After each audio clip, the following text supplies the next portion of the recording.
कि सिर्फ तस्वीरें खिंचाने के लिए सब साथ आते थे, पर इस बार जो बार बार इन लोगों की बैठक हो रही है, पर ये आने वाला समय ही बताएगा कि इन बैठकों का कोई निष्कर्ष निकलता है कि नहीं निकलता है। कि जब चुनाव सामने आएंगे गठबंधन किसके साथ होगा, यकीनन लोक जनशक्ति पार्टी रामविलास अगला चुनाव गठबंधन के तहत लड़ेगी, पर वो किसके साथ गठबंधन होगा वो सही समय आने पर ही फैसला लिया जाएगा। कोई भूल सकता है इन्होंने जौहर साहब के साथ क्या किया, या दिग्विजय बाबू के साथ क्या किया, या शरद यादव जी के साथ क्या किया, या इनकी अपनी पार्टी के नेता आरसीपी जी जो आज इनसे अलग हुए हैं उनको किस तरीके से इन्होंने प्रताड़ित करने का काम किया। समय समय पर अपने स्वार्थ के लिए गठबंधन को बदलने के लिए जिस नेता ने घटक दलों को धोखा देने का काम किया, तो ऐसे में उनको आईना ही दिखा रहे हैं मौजूदा गृह मंत्री जी। मेरे नेता के अधूरे कार्यों को, किसी भी पुत्र का धर्म होता है कि वो अपने पिता के अधूरे कार्यों को पूरा करे। ऐसे में जब आज मेरे पिता इस दुनिया में नहीं है तो हाजीपुर की एक बड़ी जिम्मेदारी है जो कि पुत्र होने के नाते मुझे निभानी है। बिहार में विपक्षी एकता की बैठक का मुद्दा अभी भी गर्म नजर आ रहा है। एक तरफ विपक्षी एकता को लेकर अब दूसरा डेस्टिनेशन महागठबंधन की सरकार के तरफ से रखा गया है, तो वहीं अब चिराग पासवान का बड़ा बयान सामने आ गया। नमस्कार, मेरा नाम है रोहित वर्मा और आप देख रहे हैं लाइव स्टेटस। बिहार में विपक्षी एकता को लेकर एक बड़ी बैठक की गई। बिहार के मुख्यमंत्री नीतीश कुमार की अध्यक्षता में ये बैठक संपन्न हुआ और जिसको लेकर अब चिराग पासवान जब दिल्ली से पटना लौटे तो उन्होंने जमकर सीएम नीतीश कुमार पर और अमित शाह के आने पर भी महागठबंधन की सरकार को घेर दिया है। सबसे पहले हम आपको सुनवाते हैं चिराग पासवान क्या कुछ कह रहे हैं। भाई इसका कहना क्या है, विपक्षी एकता का प्रयास कर रहे हैं। बहरहाल पहली बार थोड़ी गंभीरता जरूर विपक्षी एकता में देखने को मिली है।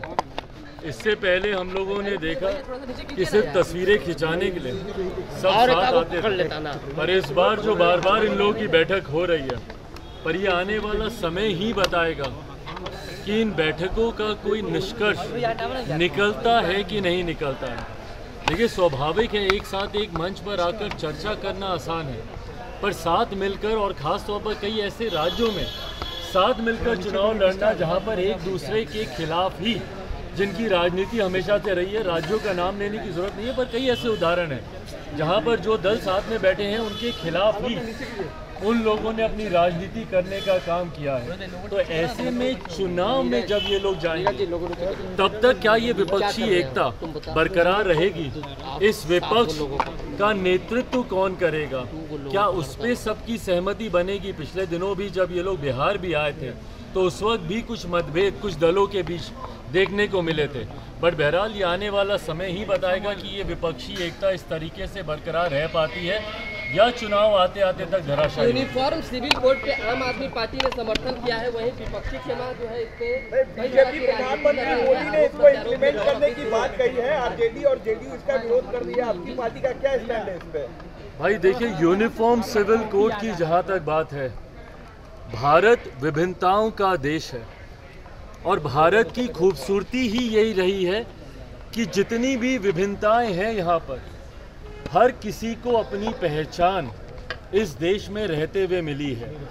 ऐसे में जब यूनिफॉर्म सिविल कोड की बात आती है, जब तक इसका ड्राफ्ट सामने नहीं आता, ये लॉ कमीशन की पहली जिम्मेदारी बनती है कि भाई इसका ड्राफ्ट तो दें। जहाँ पर अलग अलग धर्म हैं, अलग अलग समुदाय हैं, अलग अलग नियम कायदे कानून परंपराएं हैं। आप एक ही धर्म में देखिएगा तो कई अलग अलग क्षेत्रों में जाके परंपराएं बदलती हैं और वो उन परंपराओं को मानते हैं। अगर आप हिंदू मैरिज एक्ट को ही ले लें तो आप ऊपर नॉर्थ में अलग हैं, डाउन साउथ जाते जाते तक नॉर्थ में उसके नियम कायदे कानून अलग हैं, रिश्तेदार जनरेशन्स में आप नहीं कर सकते। डाउन साउथ जाते जाते अपने अंकल के साथ आप शादी ब्याह कर सकते। तो कई ऐसे नियम कायदे कानून हैं। आप ईस्ट में जाएंगे, ईस्ट की परंपराएं और है, साउथ की और है, नॉर्थ की और है। तो ऐसे में जब यूनिफॉर्म सिविल कोड की बात आती है तो वो क्या ड्राफ्ट है, जब तक लॉ कमीशन उस ड्राफ्ट को आपके सामने नहीं रखता, मुझे नहीं लगता कि इस पर किसी का भी कोई भी टिप्पणी करना उचित है। एक बार वो ड्राफ्ट आएगा, उस ड्राफ्ट को मैं मेरी पार्टी पूरी गंभीरता से हम लोग उसका अध्ययन करेंगे और उसके बाद ही उस पर अपनी टिप्पणी देना उचित है। जिस तरह से एनडीए की तरफ चले गए, अब तक आपका स्टैंड क्लियर नहीं हो पाया है। अरे प्रभु, ये कोई चर्चा का विषय थोड़ी है कि मैं किसके साथ जा रहा हूँ नहीं जा रहा हूँ। मैंने बार बार इस बात को कहा, सही समय आने पर, आज चुनाव तो नहीं है ना भाई, ना ही कल चुनाव आ रहे हैं, ना ही कोई चुनाव की अधिसूचना अभी आई है। अभी समय है और मैं निरंतरता में एक ही बात को मैं कहता रहा हूँ कि जब चुनाव सामने आएंगे, गठबंधन किसके साथ होगा, यकीनन लोक जनशक्ति पार्टी रामविलास अगला चुनाव गठबंधन के तहत लड़ेगी, पर वो किसके साथ गठबंधन होगा वो सही समय आने पर ही फैसला लिया जाएगा। अमित शाह ने कहा कि नीतीश कुमार पलटू है, उन पर भरोसा नहीं किया जा सकता है, हर बार पाला बदलते हैं, ऐसे के साथ कैसे सरकार हम चला सकते हैं। भाई ये बात भारतीय जनता पार्टी से बेहतर तो कोई नहीं जान सकता। कितनी बार नीतीश कुमार जी ने उन्हें धोखा देने का काम किया है। तो ऐसे में जब आदरणीय केंद्रीय गृह मंत्री अमित शाह जी ने इन बातों को रखा है तो वो सही बोल रहे हैं इस बात को लेकर। नीतीश कुमार जी ने ना सिर्फ भारतीय जनता पार्टी को बल्कि हर उस गठबंधन को और अपने ही हर उस नेता को धोखा देने का काम किया जिनका साथ लेकर इन्होंने आगे बढ़ने का प्रयास किया। भाई दूसरे दल तो दूर की बात है, जिन्होंने अपने नेताओं को नहीं छोड़ा हो। कोई भूल सकता है इन्होंने जौहर साहब के साथ क्या किया, या दिग्विजय बाबू के साथ क्या किया, या शरद यादव जी के साथ क्या किया, या इनकी अपनी पार्टी के नेता आरसीपी जी जो आज इनसे अलग हुए हैं उनको किस तरीके से इन्होंने प्रताड़ित करने का काम किया। समय समय पर अपने स्वार्थ के लिए गठबंधन को बदलने के लिए जिस नेता ने घटक दलों को धोखा देने का काम किया, तो ऐसे में उनको आईना ही दिखा रहे हैं मौजूदा गृह मंत्री जी।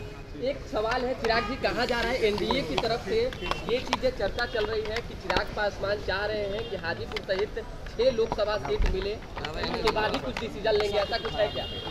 भाई हाजीपुर सीट पर तो कोई चर्चा की गुंजाइश ही नहीं है ना। हाजीपुर मैं पहले भी कह चुका हूँ, मेरे नेता के अधूरे कार्यों को, किसी भी पुत्र का धर्म होता है कि वो अपने पिता के अधूरे कार्यों को पूरा करे। ऐसे में जब आज मेरे पिता इस दुनिया में नहीं है तो हाजीपुर की एक बड़ी जिम्मेदारी है जो कि पुत्र होने के नाते मुझे निभानी है। तो हमने सुना साफ तौर से चिराग पासवान का बड़ा बयान सामने आया है। उन्होंने कहा है कि एक तरफ फोटो खिंचवाने के लिए लोग एक साथ बैठे थे और इन लोगों को ये भी पता नहीं है कि इनका शीर्ष नेतृत्व कौन है, यानी इनका नेता कौन है। क्योंकि विपक्षी एकता की बैठक तो हुई मगर नेता कौन है इसका पता नहीं चल पाया है। चिराग पासवान ने इस पर हमला बोल दिया है। वहीं यूसीसी को लेकर भी साफ तौर से मोदी सरकार का समर्थन चिराग पासवान ने कर दिया है। अब देखना है कि चिराग पासवान के इस बयान को महागठबंधन की सरकार किस तरीके से देखती है। इस खबर में बस इतना ही। अगर आपने अब तक लाइव सीरीज को सब्सक्राइब नहीं किया है जल्द से जल्द लाइव सीरीज को सब्सक्राइब कर ले, साथ ही साथ हमारे फेसबुक पेज को फॉलो करना, वीडियो को लाइक शेयर करना बिल्कुल भी न भूलें। धन्यवाद। सिर्फ तस्वीरें खिंचाने के लिए सब साथ आते थे, पर इस बार जो बार बार इन लोगों की बैठक हो रही है, पर ये आने वाला समय ही बताएगा कि इन बैठकों का कोई निष्कर्ष निकलता है कि नहीं निकलता है। कि जब चुनाव सामने आएंगे, गठबंधन किसके साथ होगा, यकीनन लोक जनशक्ति पार्टी रामविलास अगला चुनाव गठबंधन के तहत लड़ेगी, पर वो किसके साथ गठबंधन होगा वो सही समय आने पर ही फैसला लिया जाएगा। कोई भूल सकता है इन्होंने जौहर साहब के साथ क्या किया, या दिग्विजय बाबू के साथ क्या किया, या शरद यादव जी के साथ क्या किया, या इनकी अपनी पार्टी के नेता आरसीपी जी जो आज इनसे अलग हुए हैं उनको किस तरीके से इन्होंने प्रताड़ित करने का काम किया। समय समय पर अपने स्वार्थ के लिए गठबंधन को बदलने के लिए जिस नेता ने घटक दलों को धोखा देने का काम किया, तो ऐसे में उनको आईना ही दिखा रहे हैं मौजूदा गृह मंत्री जी। मेरे नेता के अधूरे कार्यों को, किसी भी पुत्र का धर्म होता है कि वो अपने पिता के अधूरे कार्यों को पूरा करे। ऐसे में जब आज मेरे पिता इस दुनिया में नहीं है तो हाजीपुर की एक बड़ी जिम्मेदारी है जो कि पुत्र होने के नाते मुझे निभानी है।